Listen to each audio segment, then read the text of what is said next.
Pinapaalala ng pambansang pulisya sa publiko na ang banta ng bomba o bomb threat ay isang seryosong krimen at dapat harapin ng mahinahon at ayon sa batas. Kapag nakatanggap ng banta, manatiling kalmado at agad i-report sa 911 o sa pinakamalapit na himpilan ng pulisya. Kung sa telepono natanggap, huwag agad ibababa ang linya at itala ang mga detalye ng tawag. Kung may makita namang kahina-hinalang bag o pakete, huwag galawin, lumayo agad at tumawag sa otoridad mula sa ligtas na lugar.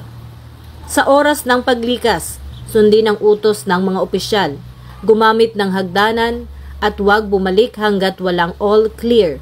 Paalala rin ng pamahalaan, ang pagpapakalat ng peking bomb threat ay labag sa Presidential Decree No. 1727 na may katapat na parusang pagkakakulong at multa. Maging mapanuri, maging responsable.